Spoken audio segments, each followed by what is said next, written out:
Hi everybody, my name is Max Lugavere. I'm a filmmaker, I'm a health and science journalist, I'm an author, I'm a podcaster. I'm a multi-hyphenate of sorts, and up on the screen, these are some of my proudest accomplishments thus far. I've written a book called Genius Foods, which led to two follow-up books, my most recent, Genius Kitchen.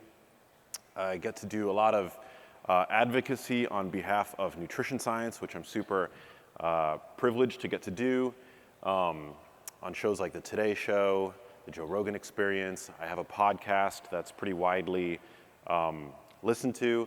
And actually, if you look down on the center middle portion of the screen, this is actually one of the projects that I got to work on that to me is just like the coolest thing. I got to co-author a chapter in a clinician's textbook on the clinical practice of dementia prevention. As a non-medical doctor, as a non-academic scientist, that was a real treat. And the reason why I'm so passionate about dementia prevention, if you caught the trailer that was shown just before me coming up here, it's because my mom, at a very young age, was diagnosed with a rare and mysterious form of dementia called Lewy body dementia. And having Lewy body dementia is akin to having both Parkinson's and Alzheimer's disease at the same time. It was a really difficult journey for my family, which is documented in my upcoming film. But it was really heartbreaking. My mom was super young. She was very much in the prime of her life. She still had all the pigment in her hair.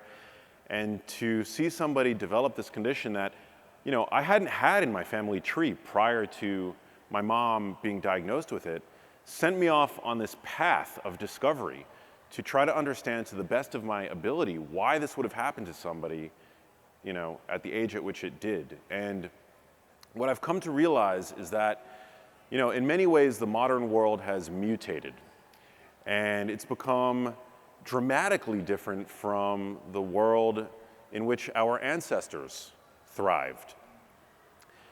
And many features of the modern world are different. So, you know, as big of a nutrition nerd as I happen to be, you know, there are many factors today that I think are working to the detriment of our health, whether it's our exposure to innumerable environmental toxicants, overly sedentary lifestyles, an epidemic of chronic stress.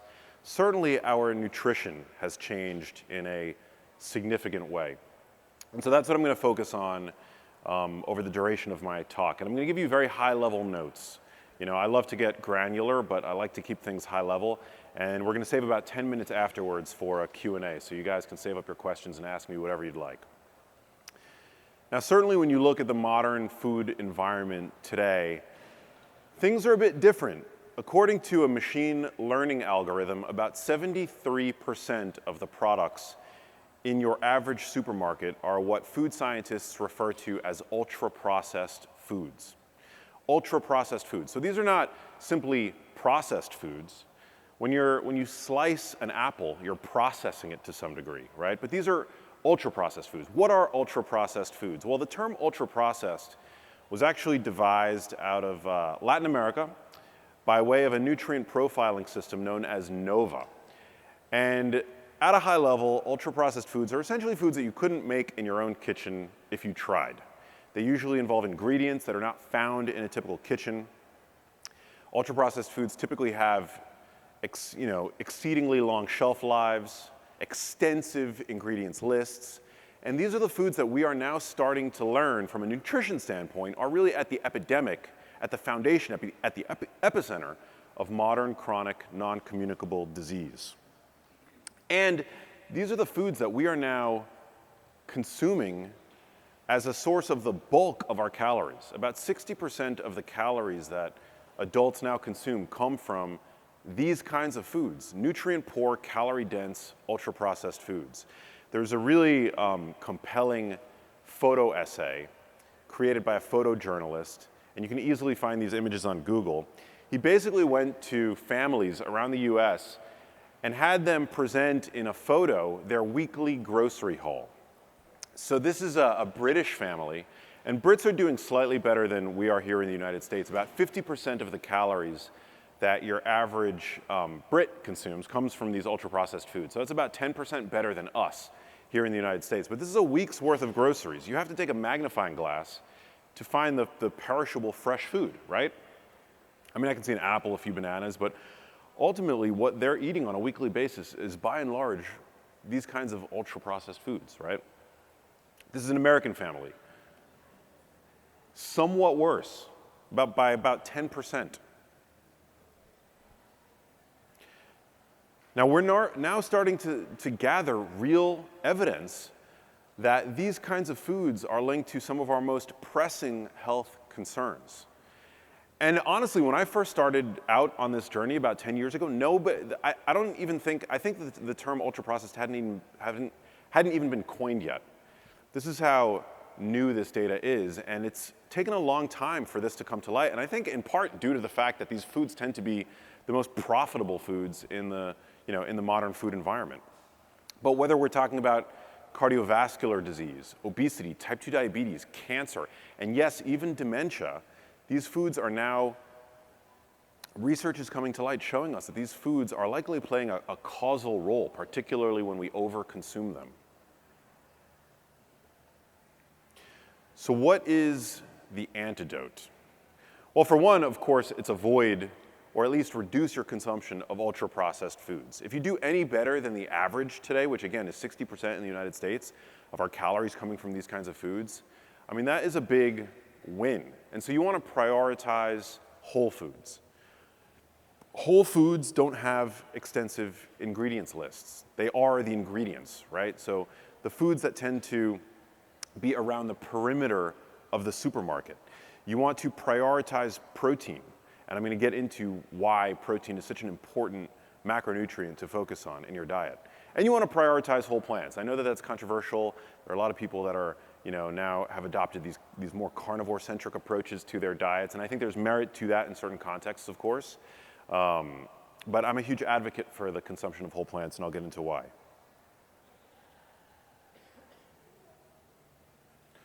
So again, from a high level, what you want to do is you want to shop the perimeter of your supermarket. Now, for people who are more fluent in nutrition science, in healthy eating, this is fairly intuitive, but what most people don't fully grasp is that supermarkets tend to be designed the same way, actually. And you have the refrigerated sections on the perimeter of the supermarket. The frozen sections tend to be in the middle, right? Along with all of the other packaged processed foods that we consider to be ultra-processed. So generally, you want to shop the perimeter of the supermarket, dip into the aisles, because you can still find some good stuff in there. Extra virgin olive oil, which I'm going to talk about, foods like that. But generally, the eggs, the fresh meat, the seafood, the fresh produce, all tend to be around the perimeter of the supermarket. That section where you first enter, and you just follow the walls all the way around to checkout. You'd be very well served to focus on that portion of the supermarket. The second recommendation that I make is prioritize protein. And this is an area where I've really evolved my thinking because, when I first wrote my first book, Genius Foods, we hadn't had all the data on the connections between, the health of our skeletal muscle, for example, and the health of our brains. It hadn't yet been clear how important protein is from the macro sense, from the standpoint of, for example, satiety and the like. So you really want to make protein the centerpiece of your plate. You want to focus on it when snacking. And there are many solid evidence-based reasons for this. So of the different macronutrients, and underneath that bucket we have protein, carbs, and fat, protein is the most satiating, meaning that high-protein foods are the most adept at assuaging your hunger, at sniping your hunger, at bringing your hunger levels down. And when we consume more protein, we tend to consume less carbs and fat. We attribute this to what is referred to as the protein leverage hypothesis. So data suggests that our hunger mechanisms are actually driven in large part by our requirement for protein, which is not just the most expensive macronutrient to be found in the supermarket, but the most expensive macronutrient to be found in nature is protein. And so in many ways, our hunger mechanisms are calibrated to quench our needs, our necessity for protein. Now, why is this? Well, our bodies are made of protein. Protein supports our lean mass, so skeletal muscle. Every enzyme in our body is made up of proteins. Protein is broken down into amino acids, which provide the precursor molecules to our neurotransmitters, so the way that you think and feel and experience the world, all facilitated and made possible by protein. Protein is also very unlikely to be stored as fat. Few people understand this. Carbohydrates and energy are essentially two sides to the same coin. They're energy, carbohydrates and fat. So, fat is incredibly easily stored as fat. It's essentially plug and play to our adipose tissue. And carbohydrates, once our capacity to store them in our muscles and our liver is fulfilled, that spills over and gets stored as fat as well. So protein is very unlikely to be stored as fat. It's not a good energy source. In fact, there's a natural limit to how much protein you can consume. And because it's utilized in so many biological processes, it's just, it would be a very wasteful process, right? It would be very wasteful for your body to use protein as an energy source. So it's very unlikely to be stored as fat. Via digestion, you burn off about 30% of the calories that you ingest via protein. So, protein, we think of protein as having 4 calories per gram, similar to carbohydrates, and fat has 9 calories per gram. But in actuality, protein only provides about 3 calories per gram. So you get about a 33% or 25% caloric-free ride, right, from consuming protein, which is amazing. Because at the end of the day, the amount of calories that you're consuming dictates your tendency to store body fat. Research over the past couple of decades has shown us that for people with healthy kidneys, consuming protein is completely safe. Even on high protein diets, there is no change in kidney function. And while I'm not a medical doctor, and this is not medical advice, research is also starting to show that for people with chronic kidney disease, high protein diets is actually not just safe, but can be an effective way to lose weight and improve certain aspects of cardiometabolic health. And then finally, when we see protein in the food supply, protein also tends to be ingested alongside other incredibly valuable nutrients like zinc, like vitamin B12, like creatine, and other really important nutrients that help to support the way that our bodies function. Is this all making sense so far? Great, love it. Save your questions also if you have any, because we're going to take some at the end. So here's a study that came out very recently showing us that higher protein diets, fantastic way to fight off frailty and really important for healthy aging. Studies like this are now seemingly coming out all the time. And again, this kind of data didn't really exist back when I wrote my first book. But it's showing us that, by focusing on protein really goes a long way in terms of helping us age better. Age-related sarcopenia is a real problem. A lot of people become frail as they get older. It's a major problem here in the Western world. And aside from the obvious, exercise, resistance training, and the like, by focusing on protein in your diet, that's a fantastic way to encourage the growth and maintenance of skeletal muscle, which is a primary means of fighting off frailty.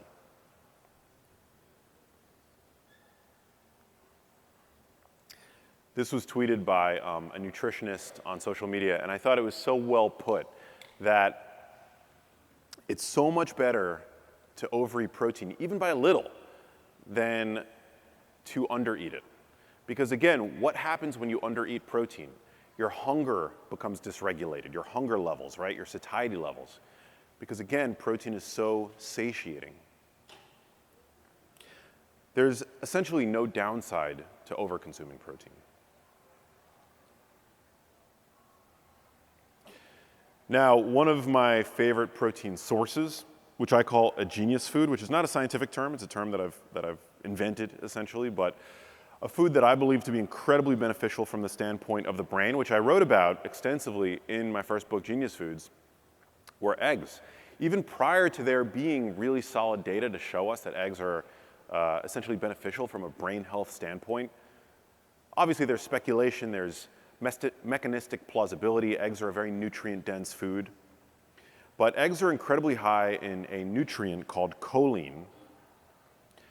which provides the backbone to molecules like acetylcholine, which is a neurotransmitter, which is really important with regard to learning and memory. In fact, my mom was prescribed a drug which attempted to boost levels of acetylcholine in the brain, minimally effective in the setting of dementia, but we know that acetylcholine is really important for proper healthy memory function. Here's a study that found that for people who consume the highest levels of choline, there was a 30% risk reduction over 22 years of the development of dementia. And this was irrespective of whether or not subjects carried the most well-defined risk factor for Alzheimer's disease. People who consume the most choline in their diets had the lowest risk of developing dementia.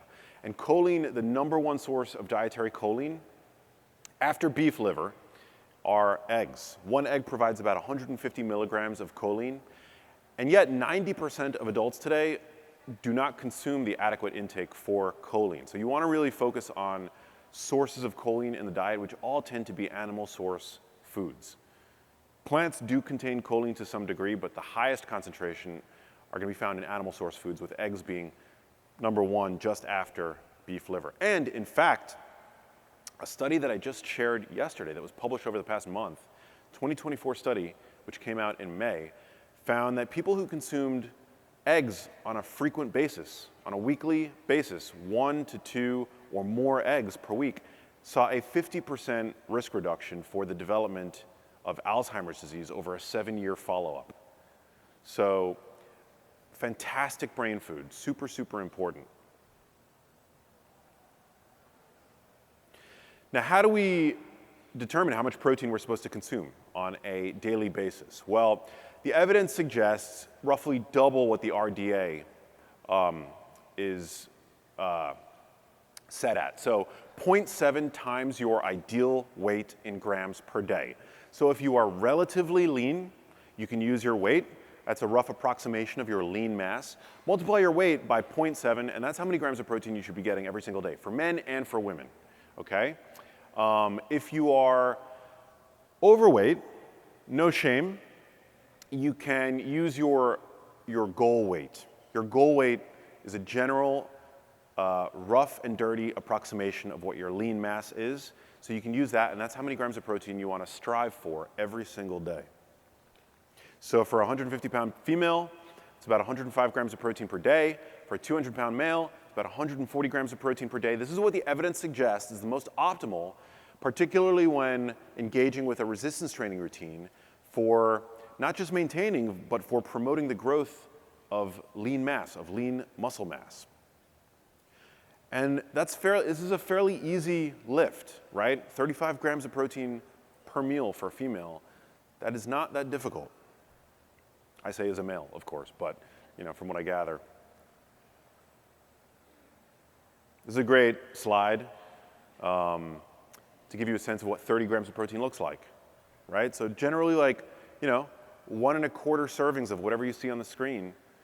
That's a great, target to aim for with every meal. Red meat, I'm a huge advocate of the consumption of red meat. I think it's a health food from a brain health standpoint. And I've thought this long before I had relationships with companies that I really love and love to support because they, engage with regenerative farming practices and the like. But I do think that red meat is incredibly healthy. I think it's a continuum. I think that, eating obviously grass-fed, grass-finished red meat is a better option than factory farmed meat. I think, that's probably a concept that's not too foreign to this audience. But, newer research is really starting to come out validating this idea that red meat provides a bevy of really important micronutrients. And so here we have a slew of studies that you guys can, take a screenshot of and investigate further, showing us that, red meat doesn't seem to be the dietary boogeyman that we've been told for decades that it was.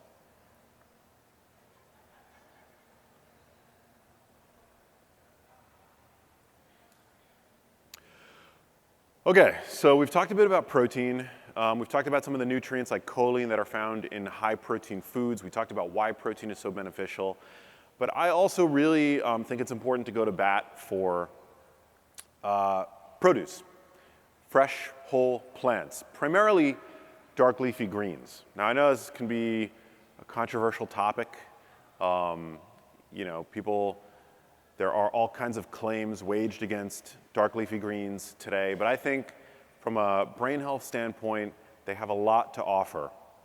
And whether your favorite dark leafy green is kale, spinach, arugula, I think there are significant benefits to be gleaned from integrating dark leafy greens into your diet on a daily basis.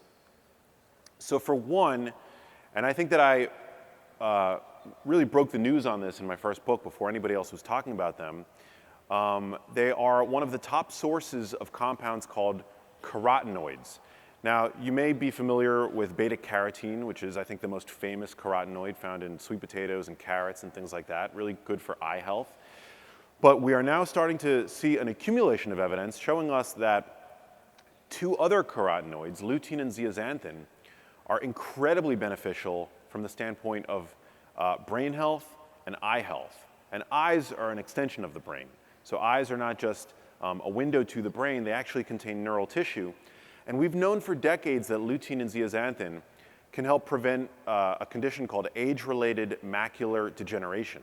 But we're now starting to see that these plant pigments, which do accumulate in eye tissue, also accumulate in the brain, where they seem to improve cognitive function, slow cognitive aging, and may even play a protective role against dementia.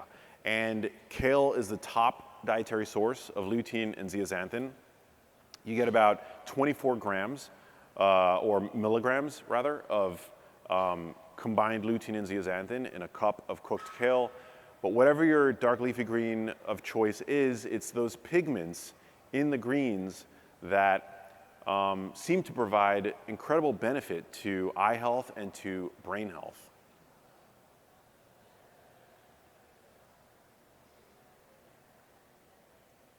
So here are a handful of studies to support my assertion that lutein and zeaxanthin, very beneficial. One of these studies is actually a randomized control trial where they gave young and healthy college students supplemental lutein and zeaxanthin. I believe the dose was about 24 milligrams. And they saw in this young and healthy cohort a boost in their visual processing speed, which scientists, at the time thought was an incredible feat, given that young and healthy college students are already thought to be at the peak of their cognitive prowess. Nonetheless, this randomized control trial, placebo-controlled, found that lutein and zeaxanthin boosted visual processing speed in this young and healthy cohort.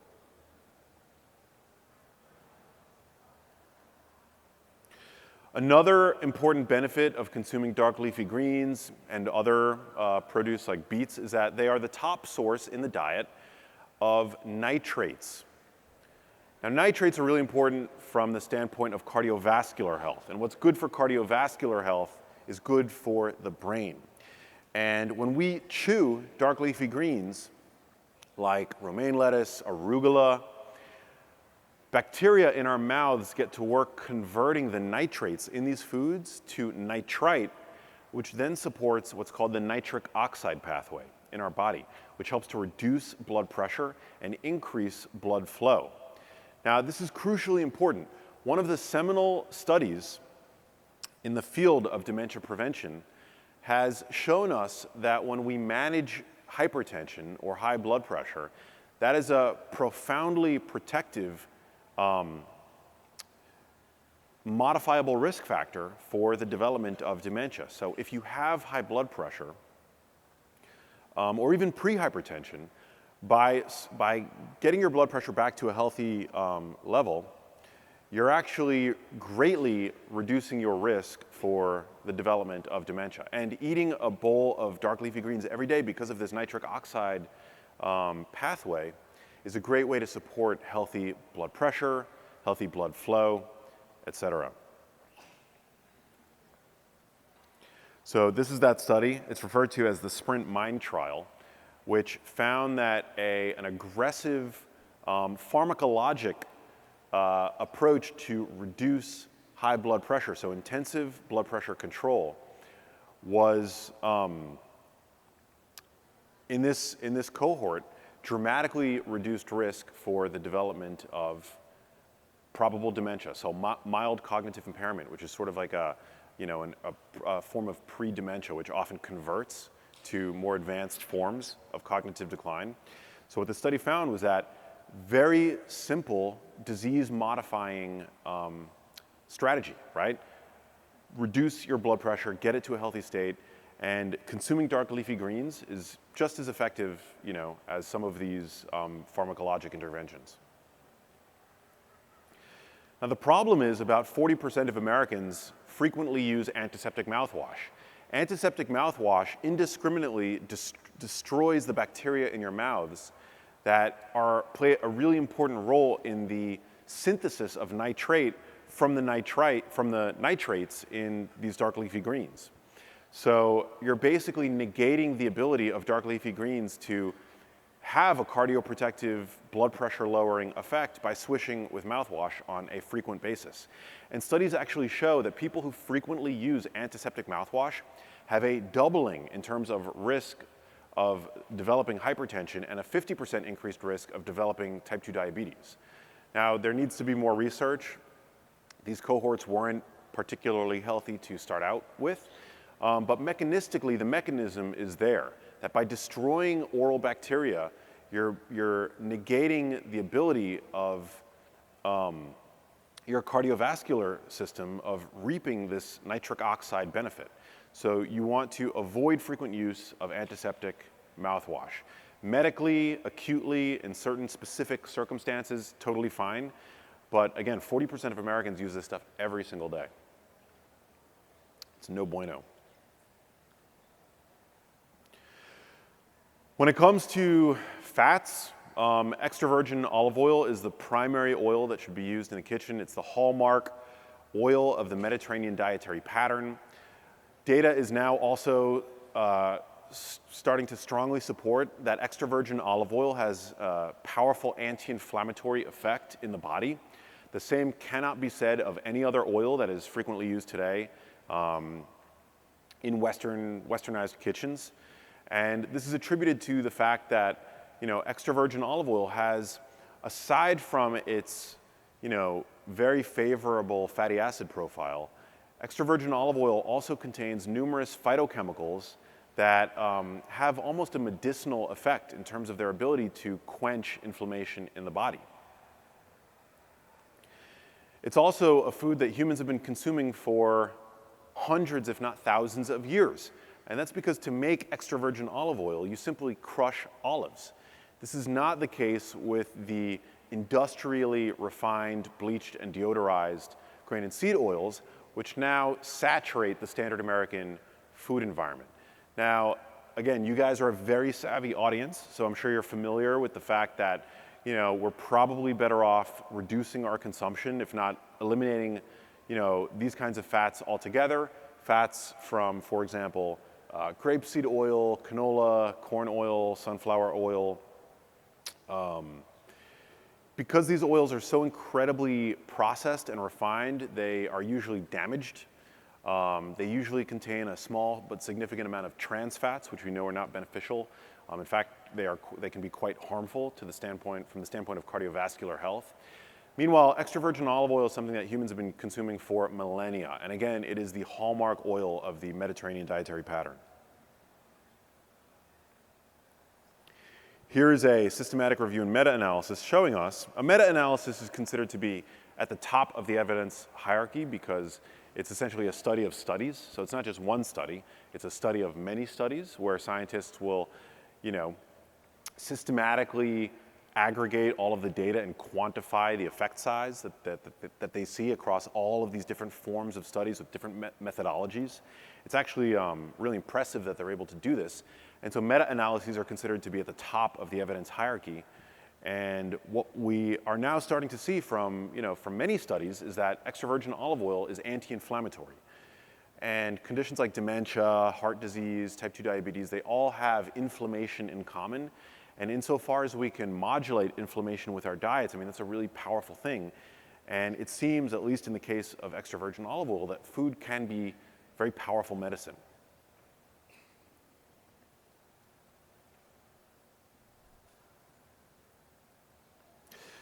Uh, I also love to talk about avocados. You know, when it comes to brain healthy fruit, berries tend to get all the love. And I am a huge fan of berries. There is good data on the benefits of berries when it comes to brain health. But few people, I think, understand that avocados are actually a fruit. And I believe that from the standpoint of brain health, avocados are the most brain healthy fruit. Now, the reason for this is that they are loaded with carotenoids, like I've already talked about, these plant pigments that are found abundantly in dark leafy greens. Avocados are a top source. And not just that, they're not just beneficial because they contain them, they also are a fantastic source of fat. And these carotenoids are fat soluble. So if you're consuming them without a fat source, they're essentially just flowing through you. Whenever you consume dark leafy greens, you want to make sure that you're also consuming them concurrently with a fat source. Avocados basically do all that work for you because they contain a healthy dose of monounsaturated fat, which we know is very chemically stable and very beneficial from a heart health standpoint. And again, these carotenoids are beneficial to the brain. They accumulate in brain tissue. They protect your brain cell membranes from damage, from oxidative stress. And so they are fantastic. They are also a top source of vitamin E, which is another fat-protecting antioxidant, which helps to protect the brain from what's called oxidative stress, which plays a fundamental role in pathological states like Alzheimer's disease, other forms of dementia, but can also exacerbate pre-existing neurological conditions. So we want to reduce oxidative stress in the brain by consuming more fat-soluble antioxidants like vitamin E. It's a fantastic thing to focus on in your diet. Avocados also contain twice the potassium of a banana. Bananas are great foods. I'm not knocking bananas, but the fact that an avocado contains twice the potassium, I think that's fantastic. Potassium works with sodium to help regulate blood pressure, which we've already talked about. What's good for the heart is good for the brain. We tend to underconsume potassium today because potassium is found primarily in fresh produce. Most people underconsume potassium. You can also get potassium actually in animal source foods. Salmon, most people don't realize this, but salmon, grass-fed beef, great source of potassium. Very beneficial from the standpoint of cardiovascular health. Dietary fiber. Dietary fiber is also very satiating. It helps to support the gut microbiome, the bacteria in your large intestine primarily, which thrive off of a hefty dose of dietary fiber. As a result, they churn out all kinds of anti-inflammatory metabolites, what are referred to sometimes as postbiotic chemicals like butyrate. Dietary fiber is a fantastic fourth macronutrient, if you will, and avocados are a great source. And also B vitamins, which we know directly support brain health. So while there is a ton of research on the benefits of foods like berries, we shouldn't overlook avocados as a brain healthy fruit. I think they are actually the most brain healthy fruit.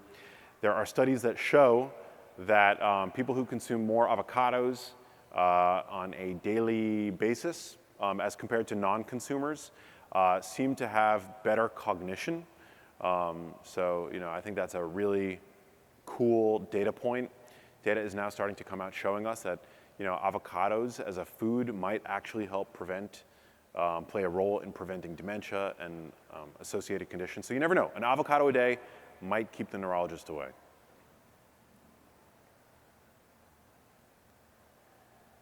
And that's it for my formal spiel.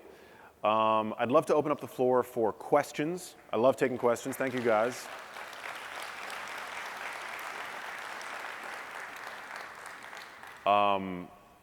And I don't know everything, but I love, people tend to have a lot of questions about trending topics in the world of nutrition or, dementia, to be more specific. And so, yeah, I would love to. We have microphones in the center aisle here. If you have a question, yeah, just come up to the microphone, and if you can keep them brief, that would be ideal so that we can get to more. But yeah, hi.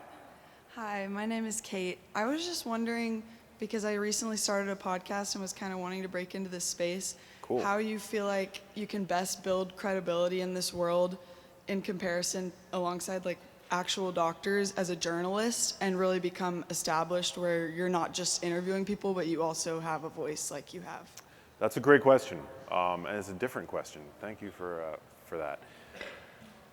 I think, something that occurred to me very early on, and I attribute this to my background as a journalist on television, which I did post-college. So my first job after graduating college was I worked for Al Gore for a TV network called Current TV. Does anybody remember Current TV?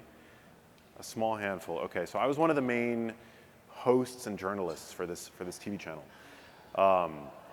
And one of the president of programming there, one of my mentors, who gave me the job, you know, as a green, somebody who had just graduated college, was thrown on TV for the first time. It was really important for me to try to look as cool as possible to the audience, you know. And he was like, he told me and my cohorts at the time, he was like, that's not the way to actually, you know, win the respect of an audience, is to try to seem cool, right? You always have to remember that your job is to be in the service of the audience and to provide value to the audience. And that's how you're gonna garner this perception of cool, is by adding value to the audience, right? And I was like 21 at the time, so to me that was a really important insight. And so flash forward 10 years later, once I got started, you know, with health science communication, that always stood out to me as being something, as a really valuable insight. And so at a certain point, I realized that, you know, my whole role, if I'm not adding value to the audience, to my audience, then I wasn't really fulfilling my goal, which was ultimately to impact people, to have a positive impact in people's lives. And so everything that I would post on social media and everything that I do with my podcast, you know, I'm always filtering it through the lens of, is this just like stroking my ego, or is this adding value to the audience? And so if you approach your content, you know, whatever it is that you're doing with that, you know, if you take that lens to whatever it is that you're posting and sharing out in the world, I think that'll go a long way. You know, you'll start to, people will see and appreciate and ultimately gravitate to your work if it's produced through that lens, is my belief. Of course. Thank you. Hi, I'm Ken. Thanks for a great bit of information.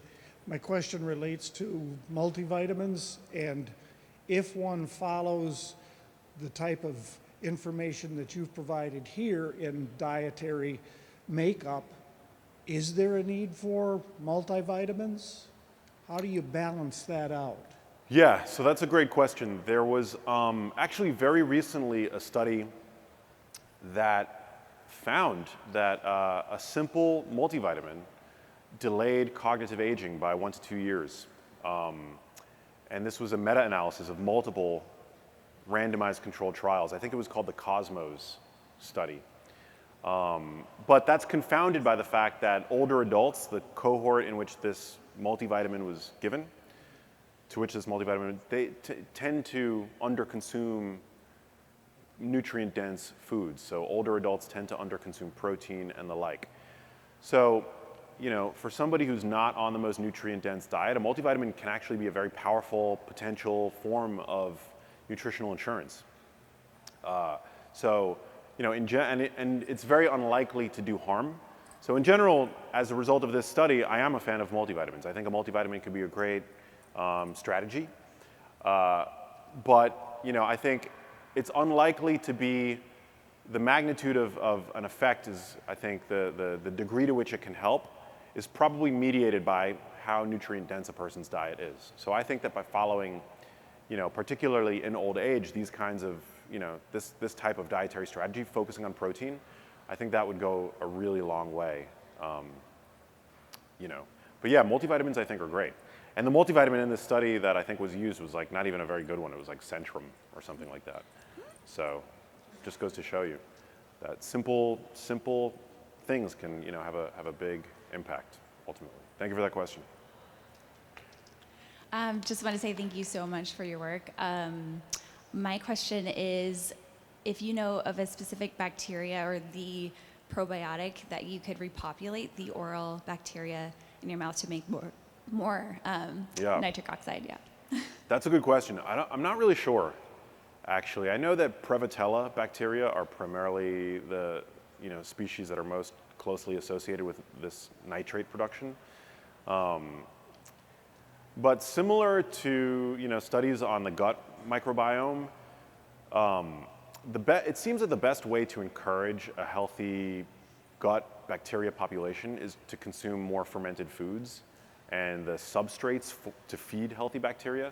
I don't necessarily think that taking a probiotic is the way. I think just eating a healthful diet, and to keep in mind that our microbiome is very plastic in the sense that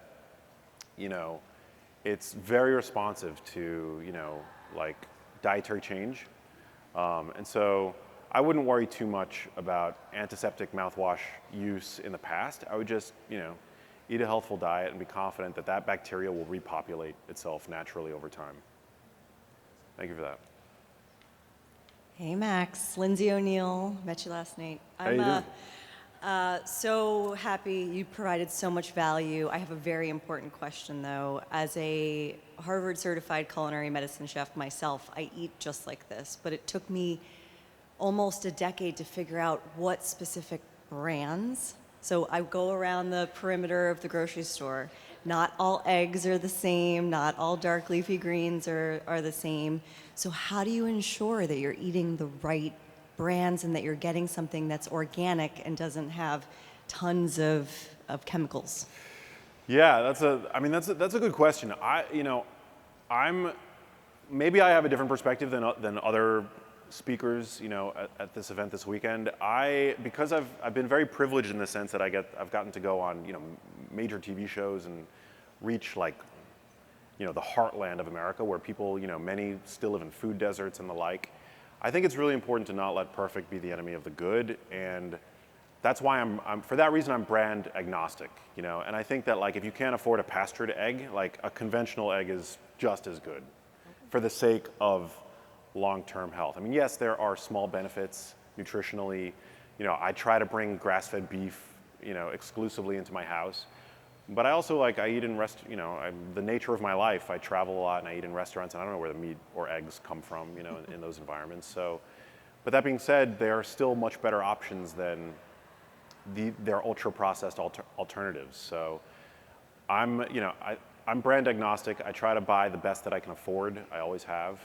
But beyond that, I still think even factory farmed red meat is better than an ultra-processed alternative for dinner. And if you're really concerned, I think leaner is better when it comes to the factory farmed meat, because what an animal eats dictates largely the content of its fat, essentially. And also toxins tend to be stored in the fat tissue. And so I would just opt for leaner, if I was reaching somebody who couldn't, for example, afford organic and the like. That's just, I think, the nature of the modern food environment. You have to meet people where they're at. So yeah, brand agnostic. Although, in my house, I get Butcher Box. I, do all the things that we, that we all talk about here. But I'm also very privileged. I live in LA. I have access to healthful food. I can afford it, thankfully. So yeah. Awesome. I wouldn't make that the quality is not the hill that I would die on. It's bigger picture. It's the bigger picture. Are you prioritizing protein? Are you getting these carotenoid compounds in your diet, which don't change depending on whether we're talking conventional or organic and stuff like that, Awesome. Thank you. Yeah, thank you for that question. Thank you.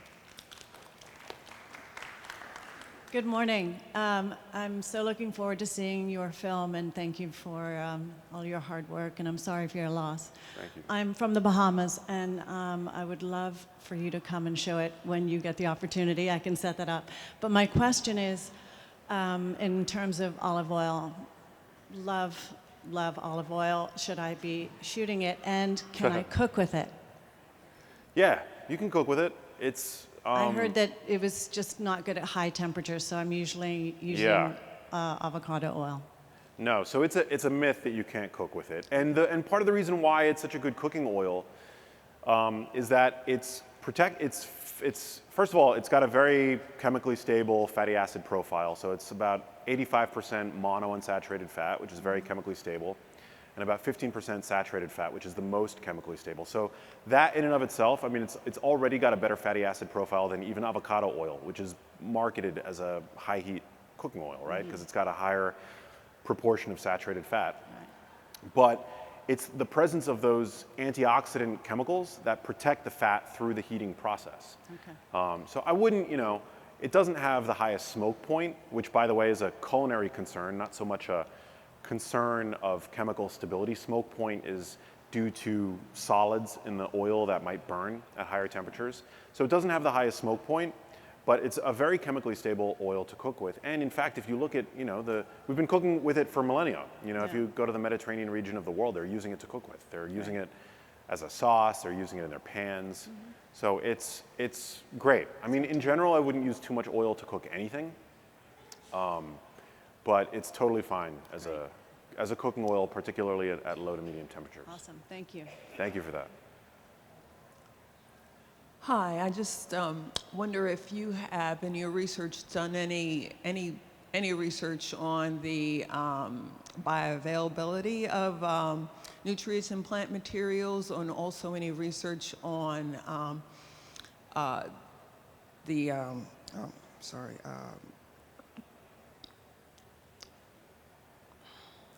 sorry, I got a little stage fright here. Oh, it's okay. Well, I'll talk. And the yeah. And the what? And the what? Did you? I just had it in my mind. Well, It's escaping me right now. okay, maybe. It's, Well, the anti-nutrient thing yeah. is a concern if you're on a very limited diet. So, there are anti-nutrients, quote unquote anti-nutrients in foods like grains, which grains are a non-essential food, despite what nutrition epidemiologists will tell you. But that's a concern if you're on a very limited diet. I think in the grand scheme of things, there's trade-offs with every food. And every food has benefits, and there are downsides to every food. And those downsides and those benefits differ from person to person. So there's no sort of one-size-fits-all approach to diet. But in general, I would say that the benefits of eating certain foods like dark leafy greens outweigh any negatives. Oh. And yes. I wanted to say oxalate. That's the word that was escaping me. Oxalates. The high oxalate Yeah.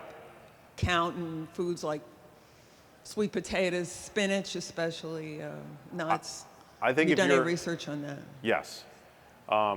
Spinach is pretty high in oxalates. So are almonds, certain nuts. Almonds. But at a reasonable dose of spinach and almonds, I don't think it's a concern for most people. I think if you're at risk for, calcium oxalate accumulation in the kidney, which promotes, kidney stone formation, I would, reduce my intake of oxalates. But, people generally, there are tests for that. So calcium oxalate excretion, there are certain tests for that. If you've had kidney stones in the past, if you're prone to kidney stone development, then I would be concerned. But for most people, eating a reasonable dose of almonds and spinach here and there on a daily basis, I don't think that there's any real concern. Okay. I eat spinach, I eat almonds, and I stopped. yeah. Liam Hemsworth, I heard, wound up in a hospital because he was a smoothie person. Well, there's always these. Yeah. There are always edge cases, and Yeah. particularly if it's something that you're eating every day, that's when you ought to be concerned. There are always edge cases. So there's a famous case report of a woman in China who heard that bok choy, can potentially help prevent type 2 diabetes. So every day she began eating 2 kilograms of raw bok choy, and she developed a massive goiter on the side of her neck as a result, because cruciferous Yeah. vegetables can. Yeah. And so, I know, believe me, I had that problem. Yeah, so you have people that hear these things and they start they'll overconsume it, and that's problematic. So, you just want to. That's why I said reasonable doses. Like a handful of almonds here and there, I think great. Yeah, But I wanted to hear that come I out. love that. I appreciate it. We have time for one more. And by the way, guys, I'm going to be at the Live On booth. Live On Labs, one of my favorite supplement companies, company that I work with. I'm going to be signing books. So come over, grab a book, and I would love to meet after this. I'm gonna talk about olive oil as well. So I'm from the Mediterranean. Every day we would cook with olive oil, butter, and eat that all my life. After I went into like full meat-based diet, I was trying to introduce stuff, and I was doing proper control experiments. And I tried olive oil, extra virgin olive oil, and avocado oil.